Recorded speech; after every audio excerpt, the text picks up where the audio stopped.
Thoughts? Concerns? Definitely should have probably put flour on my hands. Hey everyone, how you doing out there? We want to first thank you so much for letting us into your home every day on your television screens. And this week we're going to let you into our home. We're working from home this week actually. We're trying to space out our newsroom as much as possible and have reporters kind of spread out. Some are working from home as well. So we're going to test it out this week and see how that works out. So you won't see us at the 4, 6, or 10 o'clock news, but you'll get to see us here on social media. You've been to the grocery store and I'm sure you've seen some of the aisles. Most things are in stock. Veggies are back. But there are a few ingredients that are a little tougher to come by right now, despite each store doing their darndest to keep everything stocked as best they can. Yeah, and we can see that every day. We'll see aisles that are empty, and then of course the next morning they're fully stocked again. But things are going really quick, just as fast, almost as fast as toilet paper, almost as fast, not as fast, is bread. Bread seems to be sold out in a lot of places, and so we decided, why not try to cook our own bread at home? We've never done this before. Never. We're gonna find out. I watch a lot of like baking shows though. Maybe I'm born for it. Don't know. We'll find out. And not only make bread, but take it a step further. We went to the store today. We couldn't find yeast. Yeah, so we managed to get our hands on flour. There is a little bit of flour out there if you look really hard. You have to like crawl on the floor and dig through the aisles for it, but there's flour out there, no yeast. And we went to 3 different grocery stores to try to find it.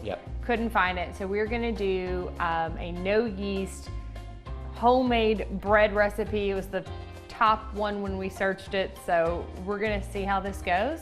And this week will be a little of that. We may even take your suggestions on maybe some other recipes you want us to try, because you know as well as I do, sometimes you get late at night and you look and you get stuck on one of those websites that are constantly showing you these delicious recipes, and we thought maybe this would be a great time to try some of those and you know, if they're as good as what they say they are. Yeah, let us try it before you buy it. Maybe that's the best thing out there. We'll do it for you this week at least, and see how it goes. But today, it's bread. Okay, so we're gonna kind of divide up the duties a little bit. I have the very tedious job of preheating the oven, while Brady is gonna be mixing everything up for us today. We're gonna preheat the oven to 375. It's done. Incredible. While Jillian does a lot of the prep work, I'm getting down and doughy. Remember, first step, always wash your hands. Of course, mine are already washed. We're gonna start with flour. It takes 4 cups of this bad boy. 4 cups of this bad boy? It takes 4 cups of flour in this. Dinkins, come on baby. Up next, it is the baking powder. It takes 2 teaspoons. So 1,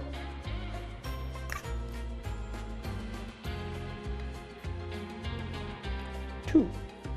It calls for a ½ teaspoon of salt. So we now whisk all the dry ingredients together, because we obviously want everything to spread to each portion of the bowl as best as we can, because we want this bread to make the best peanut butter and jelly and banana sandwiches. It's a little bit of a spoiler of what I'm gonna make with this bread. Now that the dry ingredients are all whisked together, it's time to add in the wet ingredients, oil and water. First step, it's a tablespoon of vegetable oil.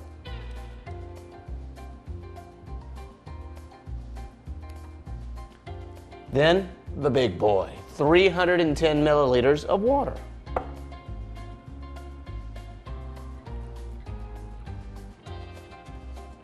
Now comes the fun part, or at least the messy part. We're gonna mix these ingredients together and try our best to make it as evenly as possible. I found the biggest spoon I can find to make this job as easy as I could. Let's get our hands dirty.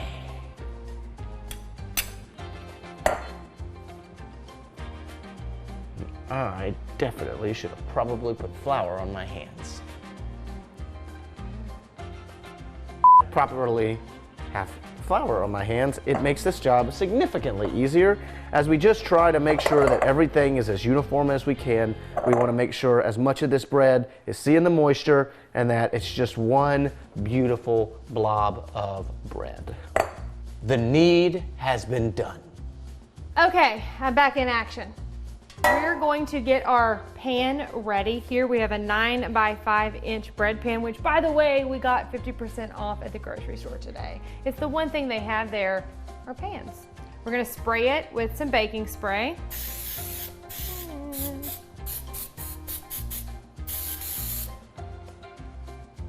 Done. All right, Brady has already kneaded this dough into a really nice consistent texture. We're going to try to get it out of the bowl, though it is very much stuck in the bowl. I shouldn't have done this job. Why'd you make me do this job? And I did flour my hands also. Okay, no, it's a mess. It's as if there's no flour in here. All right, so Brady kneaded this bread dough to a really nice, pretty even consistency. So we're gonna try to get it out of the bowl. We did. Beautiful, nice, gorgeous blob, as he called it earlier, and we are just gonna slap it directly into our bread pan. And that does seem like not a lot of dough for the size of the pan.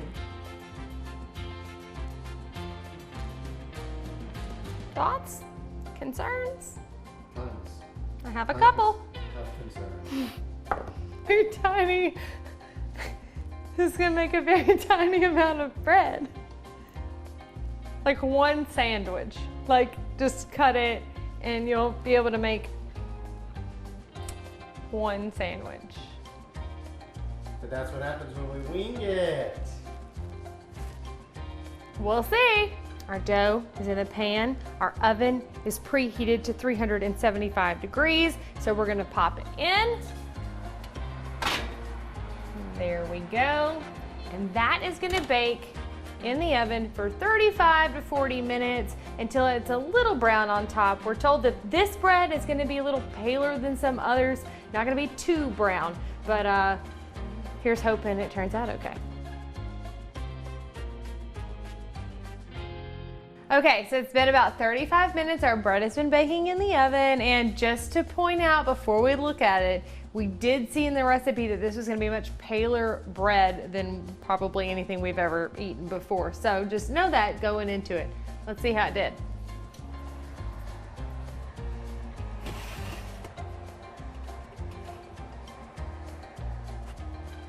Interesting. Before we cut into this, I just want you to hear this. That is the thickest, heaviest loaf of bread I've ever seen in my life. All right, let's cut into it.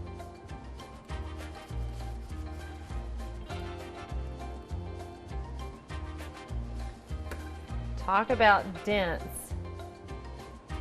Look at that. Do you want to try some with some butter? I kind of want to try it just plain. Go for it. Okay.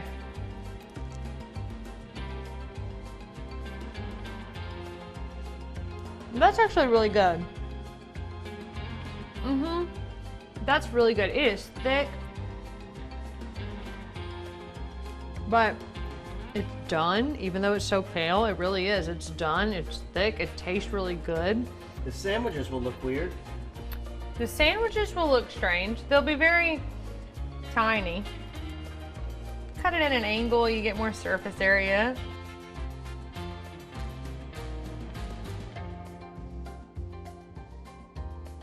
Jillian has chosen to go with an apple jelly. She's not much on fruit. I, meanwhile, have gone with a strawberry preserves, also with a banana. I like to do a spoon. I find it's a little easier to not only get your portions, but be able to spread it over the actual sandwich.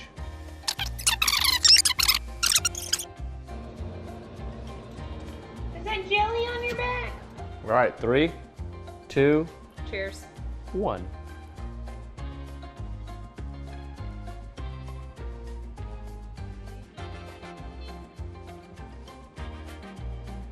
very thick, but very hearty. It's definitely something that you can do in a pinch if you have very short on ingredients. Not bad at all. And this recipe said it's like quick and easy for when you don't have time to make bread the traditional way. And I'll tell you, it really took no time at all. And I think it's really good. It's thick. It is a meal. It's a full meal. It's not a snack. But I'm proud of us. Go us. We did it. We'll see you tomorrow.